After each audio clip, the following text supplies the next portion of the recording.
Alright students, ये हमारी जो लेक्चर सीरीज स्टार्ट हुई है, हमने आउटलाइन बनाना सीखी, फिर हमने थीसिस सीखा, अब हम इंट्रोडक्शन पैराग्राफ को देखते हैं। मोस्ट इंपॉर्टेंट पार्ट अगर मैं कहूँ, ये गलत ना होगा, कि किसी भी ऐसे के अंदर जो एग्जामिनर पढ़ेगा वो पढ़ेगा आपका इंट्रोडक्टरी पैराग्राफ।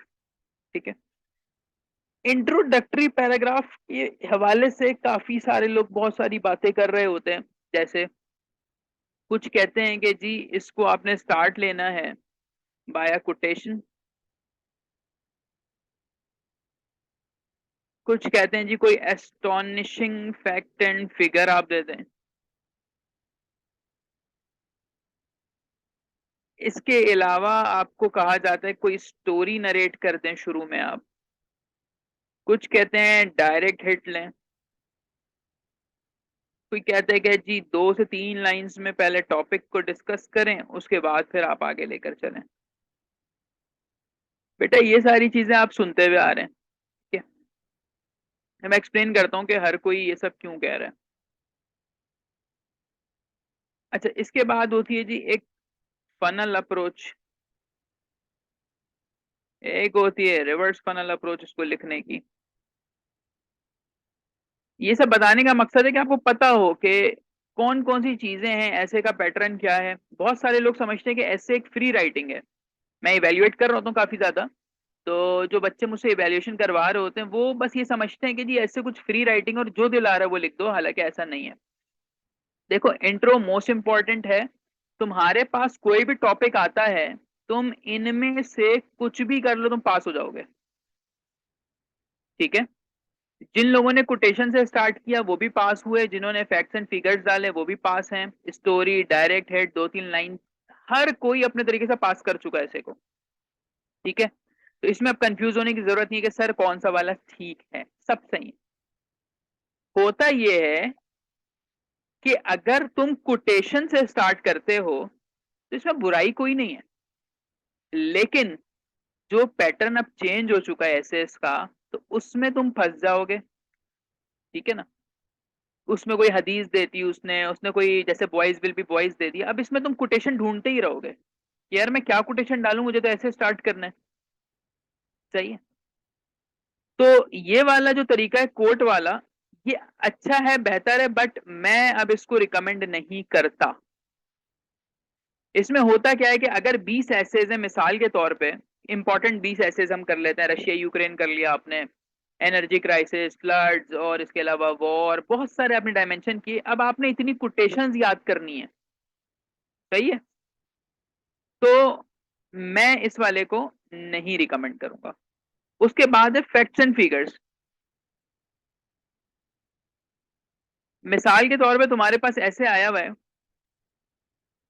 ब्यूरोक्रेसी डोलड्रम्स। ठीक है, या कोई और कर लेते हैं इसके अंदर ऐसा टॉपिक, वाटर क्राइसिस। अब तुम डायरेक्टली यहां से शुरू करोगे जी के by 2025 half of the world will be water scarce और एक्यूट शॉर्टेज होना शुरू हो जाएगी। ये बात सबको पता है। ठीक है, इंट्रो के अंदर बात करने का मकसद है कि आपने उसकी एग्जामिनर की अटेंशन को ग्रैब करना है और आगे बात करनी है। तो फैक्ट एंड फिगर भी हर ऐसे के अंदर पॉसिबल नहीं है। तैयार तुम करो, अगर तुम्हारा तैयार किया हुआ ऐसे लग जाता है तो फिर वारे नहीं आ रहे तुम्हारे, तुम कर सकते हो।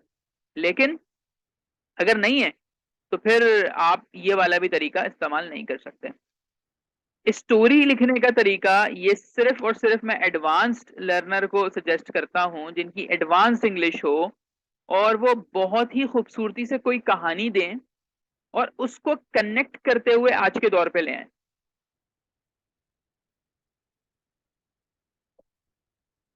जैसे अगर कोई चीज आती है जस्टिस के ऊपर, मैंने आपको उस दिन भी बताया था क्लास में कि अगर कोई जस्टिस से रिलेटेड ऐसे है तो मैं यहां से शुरू करूंगा कि इन 1941 when France was attacking England, UK, और फिर वो चर्चिल ने कहा था कि अगर मेरे मुल्क के सुप्रीम कोर्ट सही काम कर रहे हैं तो मेरे मुल्क को खतरा नहीं है।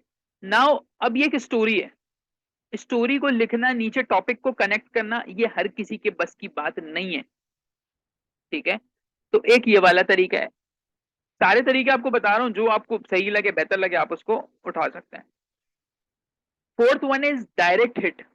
डायरेक्ट हिट का क्या मतलब है कि जी एनर्जी क्राइसिस इन पाकिस्तान है, ठीक है, आपने स्टार्ट लिया और आपने लिखा कि Pakistan has been facing energy crisis since inception, that's it.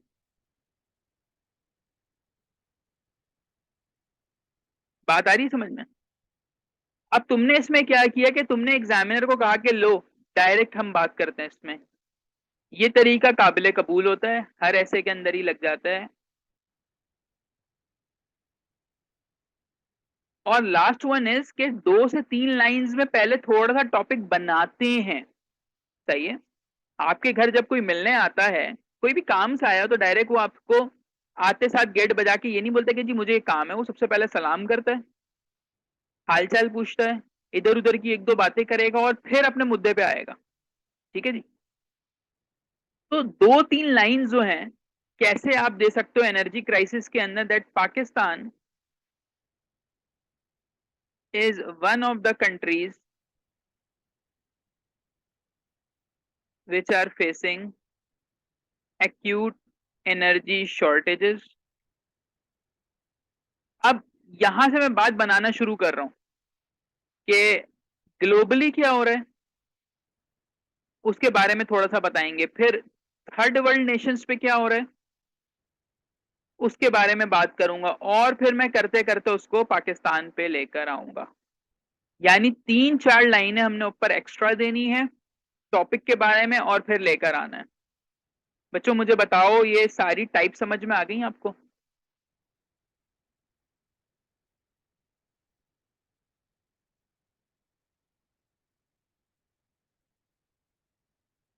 कि तुम्हें YouTube खोल लो, तुम किसी भी टीचर के पास किसी भी इदारे में चले जाओ, तुम्हें यही टाइप सिखाई जाएंगी कि बेटा ऐसे ऐसे आप कर सकते हो और इसमें कोई बुराई नहीं है, सारे सही हैं। अब तुम देखना कि तुम किस चीज के अंदर फिजिबल हो। एक ही ऐसे के लिए लास्ट 2 मेथड यूज हो तो बिल्कुल हो सकता है, लेकिन आपने तो कोई एक पिक करना है ना। आप इनमें से कोई एक पिक करोगे आज ही के दिन। आज आप एक सोचोगे भाई मैंने कैसे लेकर चलना है, और through out your CSS journey आपने उसी चीज को चलाना है। सही है। एक होती है फनल अप्रोच और एक होती है reverse funnel approach. Funnel approach क्या, फनल देखा है आपने?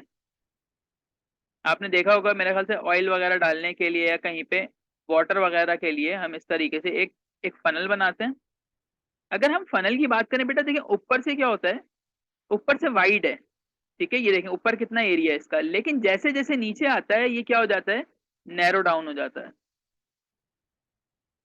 तो बस इसका नाम इसी तरीके से लिख दिया कि ये ऐसे बड़ा होगा और जैसे जैसे आप नीचे लेकर आ रहे हो ये इसका एरिया कम होना शुरू होगा। ठीक है। अब तुम्हारे पास कोई भी टॉपिक आता है तो उसकी स्टार्ट की जो लाइन है, तुम जनरल लाइन दो इसमें, बड़ी जनरल सी बात करो इसमें। जैसे पूरी ग्लोब की बात कर सकते हो,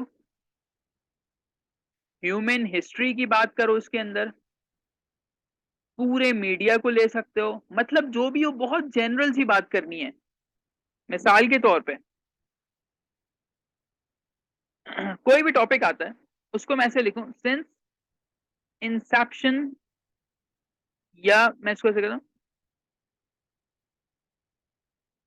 the 21st century can rightly be termed as the century of artificial intelligence. अब मेरा टॉपिक था आर्टिफिशियल इंटेलिजेंस, लेकिन अब मैंने देखो बात किधर से शुरू की, 21वीं सदी को आप आर्टिफिशियल इंटेलिजेंस की सदी कह सकते हैं। ठीक है। तो आप क्या करते हो, बहुत जनरल सी स्टेटमेंट देके बहुत ही कोई स्पेसिफिक बात नहीं करते, आप इसमें एक दूर से उठाते हो चीज ग्लोबली, उसको फिर आप यहां पे नरेट करोगे, सही है। तो तरीका क्या होता है बेटा, पहले ग्लोबली बात करनी होती है, ग्लोबली से तुम नैरो डाउन करके लेकर आते हो उसको कॉन्टिनेंट के ऊपर, कॉन्टिनेंट से नैरो डाउन करके लेकर आते हो तुम कंट्री के ऊपर, और इस तरह से तुम अपनी बात को चलाओगे। सही है। अब मैं आपको एक बना के दिखाता हूं यहाँ पे टॉपिक, पूरा हम उसका इंट्रोडक्शन देखेंगे, और फिर मैं आपसे पूछूंगा कि आपको ये चीज समझ में कितनी आई है।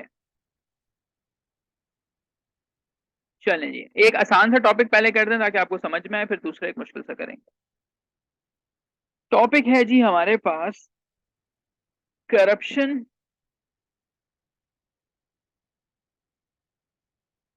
is the root cause of all the evils in Pakistan। Spelling गलत हो गई, पाकिस्तान। अब ये टॉपिक लिखा हुआ है, इसका मतलब हुआ कि जितनी भी पाकिस्तान में बुराइयां हैं वो करप्शन की वजह से हैं। तो सबसे पहले मैं दूंगा इंट्रोडक्शन, उसके बाद आ जाएगी हमारी थीसिस स्टेटमेंट, उसके बाद आ जाएगा defining corruption and its types, फिर आ जाएगा जी factors proving that corruption is the root cause of all the issues in Pakistan। Issues लिख लें, एविल्स लिख लें, मसला नहीं है। ठीक हो गया। उसके बाद implications of corruption लिख दें, या causes of corruption लिख लें। हर बंदे का अपना स्टाइल है तो वो वैसे लेके चल सकते हैं, और एंड में आ जाएंगी recommendations to solve,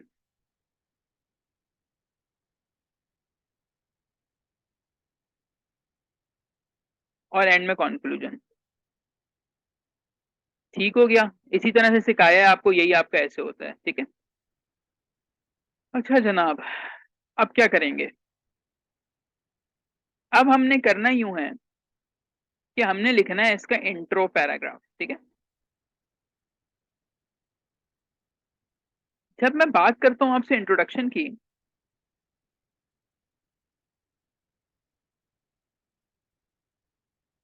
अच्छा मुझे ये बताइएगा चैट पे कि आप लोगों को कौन सा वाला मेथड ज्यादा पसंद आया है इसके अंदर, या जो आप समझते हो कि हम लिख सकते हैं।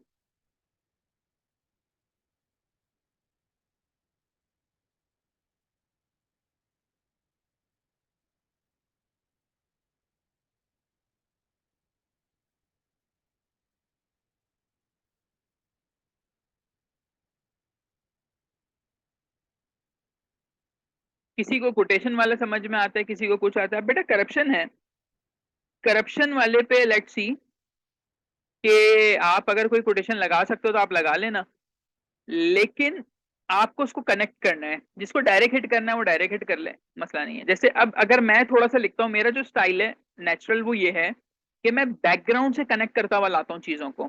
ठीक है। जैसे मैं ऐसे स्टार्ट करता हूँ, पाकिस्तान वॉज नॉट क्रिएटेड। ठीक है, इस तरह से हम यहाँ से कोई स्टार्ट कर लेते हैं कि Pakistan was not created to be the way it is at the moment. The founders of the land, the founders of the nation wanted the newly freed land as part of the land piece of as piece of progress and development for all over the globe। ये मैंने एक बनाया था और मैंने इसको याद कर लिया। अब मैं क्या लिख रहा हूं बेटा कि Pakistan was not created to be the way it is at the moment. Pakistan इसलिए नहीं बनाया गया था जो ये आज इसके हालात हैं।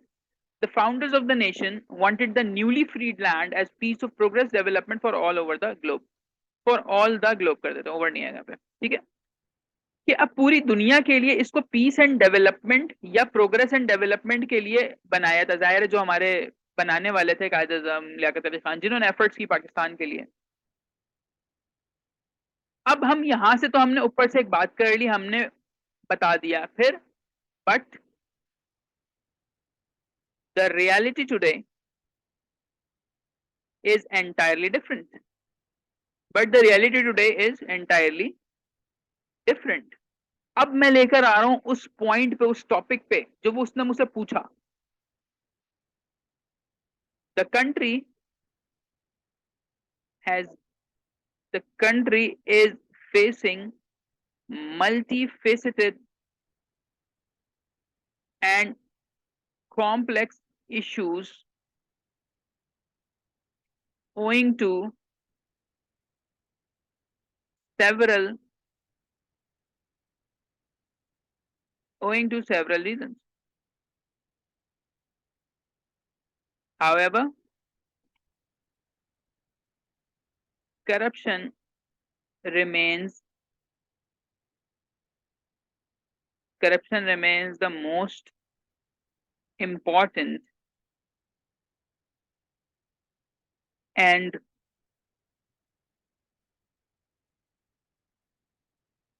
इसको इस तरीके से भी लिख सकते हो कि however corruption remains the most important and unbridled issue since inception. अच्छा देखो, मैंने ये खैर अभी अभी बनाया है, तो इसके अंदर मैं क्या कर सकता हूं। देखो, पहले ये वाला जो पार्ट है, मैंने जैसा आपको बताया कि मैं 2 से 3 लाइनें पहले ग्लोबली उठाऊंगा, तो मैंने ये एक चीज बना के रखी हुई अपने पास कि जी पाकिस्तान इसलिए नहीं बनाया गया था और ऐसा ये देखना चाहते थे। ठीक है, ये मेरा स्टार्ट है। फिर मैंने क्या कहा कि but the reality today is entirely different. मैंने क्या किया, इस पैराग्राफ को इससे कनेक्ट कर दिया। अब लिखा कि भाई कंट्री में बहुत सारे इश्यूज हैं, मल्टी फेसिटेड और कॉम्प्लेक्स इश्यूज हैं, बहुत सारी रीजंस की वजह से। चलो मैं अब लेकर आ रहा हूं पॉइंट पे। However, corruption remains the most important unbridled issue since inception. तो मैंने क्या किया कि अपने टॉपिक को इधर हिट करने के बजाय मैं उसको यहां हिट कर रहा हूं। आप मेरा इंट्रो देखें तो मैं इसको ऐसे लेकर आ रहा हूं। देखो बेटा, ऐसी आ रही है कि ऊपर बहुत ज्यादा वाइड बात है, ओपन ग्राउंड मिल रहा है मुझे, लेकिन जैसे जैसे मैं नीचे आता जा रहा हूं, मैं टॉपिक को नैरो करते करते फाइनली यहाँ पे हिट कर रहा हूं। मुझे बताओ बात समझ में आ रही है?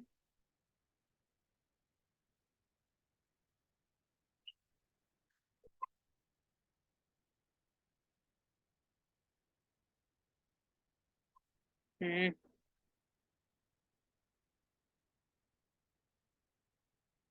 जी बेटा, क्लियर हो गया।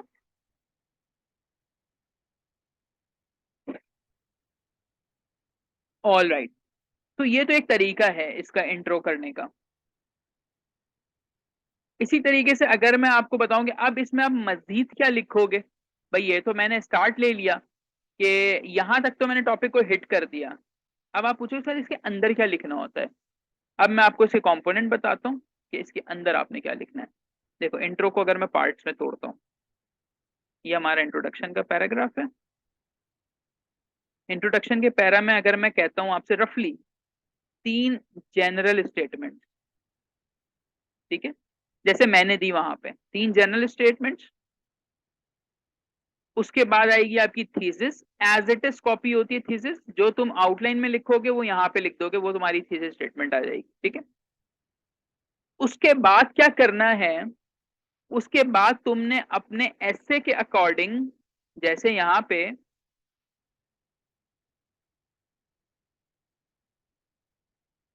एक सेकेंड, यहाँ पे आपने ये देखो, यहाँ आपने क्या लिखा, डिफाइनिंग करप्शन, इंट्रोडक्शन, उसके बाद factors proving that corruption is the root cause of all the issues in Pakistan. तो आप इसी बात को यहाँ बताओगे कि कौन कौन से फैक्टर्स हैं जो प्रूफ कर रहे हैं, ठीक है। उसके बाद मैंने क्या लिखी जी, कॉजेज ऑफ करप्शन। एंड में क्या आ जाएंगे जी, रिकमेंडेशंस टू सॉल्व दिस। तो अब आपको ये बात पता चली कि जो आपकी आउटलाइन है वही चीज आपकी क्या बन जाएगी, इंट्रोडक्शन बन जाएगी। अब कैसे बनेगी ये, ठीक है। देखो, मैंने आपको पहले यहाँ पे ये ड्रॉ करके दिखा दिया कि मैंने यहां तक करप्शन को हिट कर दिया, ठीक है। कि जी corruption is the most important issue और अनब्रिटल्ड है। उसके बाद मैं लिखूंगा कि there are many factors proving that corruption is the root of all the evils in Pakistan. अब करप्शन से क्या क्या होता है, इनजस्टिस, टेररिज्म, डेक्लाइनिंग ह्यूमन डेवलपमेंट, ठीक है बेटा। ये सब बातें हम करेंगे ना अपने ऐसे के अंदर। ये सब तो मैंने आपको सिखाया हुआ है कि आपने जो फैक्टर्स प्रूफ करने हैं वो आप कैसे करोगे। तो मैं इस तरह से लिखूंगा कि जी करप्शन की वजह से इनजस्टिस है, टेररिज्म है, डिक्लाइनिंग हमारे पास क्या है, human development, and many others are the factors proving that corruption is the root cause. बात समझ में आई? मैं इसको और आसान कर दूं आपके लिए, और आसान करते हैं इसको। देखें, आप फैक्टर्स प्रूविंग में कम से कम कितने लिखते हो, 7 से 8, जो मैंने आपको बताया है, ठीक है। 7 से 8 पॉइंट होते हैं। इन 7 से 8 में कोई 3 आपने पॉइंट लेने, उनको कॉमा कॉमा डाल के आपने लिखना है। जैसे यहां देखो, मैं एक इनजस्टिस लिया, एक मैंने टेररिज्म लिया, और एक ले लिया डेक्लाइनिंग ह्यूमन डेवलपमेंट, बस। और लिख दिया कि जी ये वाले जो फैक्टर्स हैं ये प्रूफ करते हैं कि ये रूट कॉज, दैट्स इट। अब मैं बात करता हूं कॉजेज ऑफ करप्शन की। अब जाहिर है तुम जब कॉजेज लिखोगे बेटा 5 से 6 पॉइंट तो इसके अंदर भी होंगे। इसमें से भी कोई 3 बातें उठा लो कॉजेज ऑफ करप्शन में से। जैसे there are several causes behind corruption including. अब क्या क्या हो सकती है करप्शन की वजह से? नंबर 1, इलिटरेसी है लोगों में। यार स्पेलिंग गलत हो जाए तो उसके लिए माजरत को सही कर लेना। इंक्लूडिंग इलिटरेसी, जहालत की वजह से लोग करप्शन करते हैं। Societal pressure, weak institutions, and many others. ये देखो, अब इसको अगर हम एक बार मिलाएं कि जी पाकिस्तान इसलिए बना नहीं था जो आज इसकी कंडीशन है। आज मुल्क के अंदर कॉम्प्लेक्स मसाइल हैं। इन मसाइल की बहुत सारी वजूहात है, मगर करप्शन एक बड़ा मसला है, ठीक है। बहुत सारे ऐसे फैक्टर हैं जो प्रूफ करते हैं कि करप्शन जो है रूट कॉज है, इविल है। कौन कौन से जी? इनजस्टिस है, टेररिज्म है, डिक्लाइनिंग ह्यूमन है, और भी मजीद हैं जो ये प्रूफ करते हैं। काफी सारी ऐसी कॉजेज हैं जो कि करप्शन के बैकग्राउंड पे हैं, जैसे जहालत है, सोसाइटल प्रेशर है, और हमारे इदारे जो हैं वो बहुत ज्यादा वीक हैं। अब हमने यहाँ पे सारी बातें कर ली इससे, ठीक है।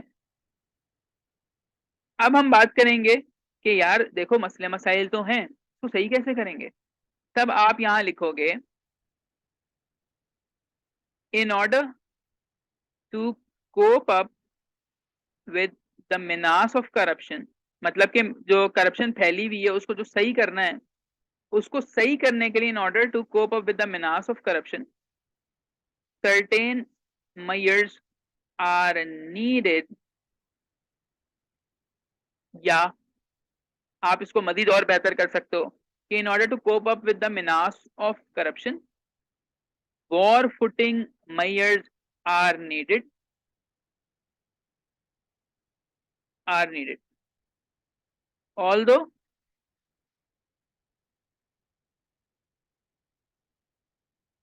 successive governments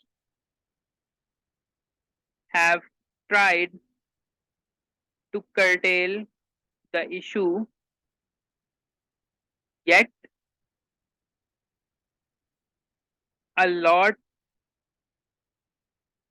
a lot of work is still yet a lot of work is still needed to be done. ये कुछ भी लिख सकते हो, तो मेरे जहन में बस जो बात आ रही है वो मैंने उठा के यहाँ लिख दिया। मैं ऊपर कर दूं थोड़ा सा, ठीक है बेटा।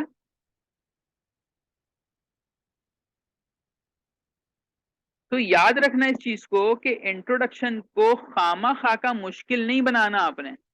ये देखें अभी ऊपर भी आ गया, आपको नजर भी आएगा। देख, आपने इंट्रोडक्शन को खामा खा के अंदर इतना मुश्किल नहीं कर देना कि यार ऐसे लिखना है वैसे लिखना है। मैंने आपको पार्ट्स में बता दिया, ठीक है। कितने पार्ट्स होंगे इसके, डिपेंडिंग ऑन योर आउटलाइन। पहले तुम हमेशा आउटलाइन बनाओगे, याद रखना, डायरेक्ट इंट्रो नहीं लिख सकते हो कभी भी। अभी मैं आपको काम भी दूंगा। देखो ये टॉपिक है, इस टॉपिक की बनानी है आउटलाइन, ये आउटलाइन बनी हुई है, ठीक है। फिर उसके बाद तुमने लिखनी है इसके अंदर सब पॉइंट्स, फिर पूरा थीसिस बनाओगे। पूरी आउटलाइन कंप्लीट करो पहले, ये फर्स्ट होता है, पहला काम हो गया। उसके बाद फिर तुम इंट्रो लिखते हो। और इंट्रोडक्शन क्या है, it is a reflection of your outline. मैंने एक बहुत बड़ी बात की यहाँ पे कि it is a reflection of your outline.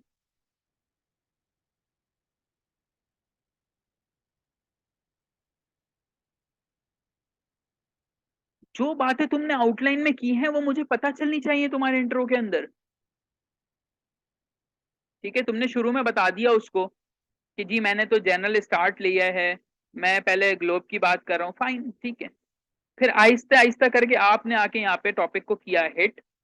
चले जी, समझ में आ गया जी, उसने जो पूछा कि corruption is the root cause of all the evils in Pakistan, तुम यहाँ तक आके बता चुके हो उसको कि जी मेरा जवाब यही है जो आप कह रहे हैं।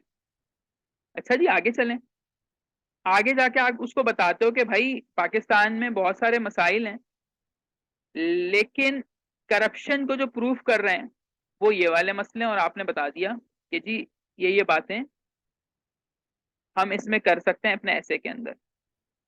ज्यादा पॉइंट भी नहीं देने, कम भी नहीं देने, 3 से 4 ही देते हैं इसके अंदर।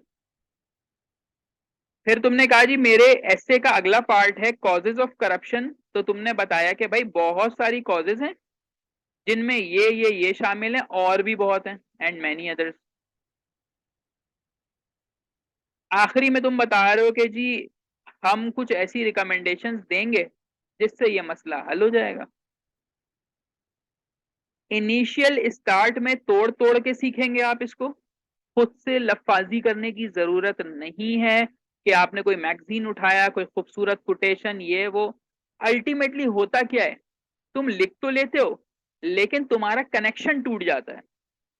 अब मिसाल के तौर पे मैं इसकी जगह पे, इस पूरे की जगह पे कोई एक स्टोरी लगाता, या यूएन या कोई भी मैं एक बात करता, वो कनेक्शन नहीं बन पाता मेरा। यहाँ पे मैं डरता हूँ उस चीज से।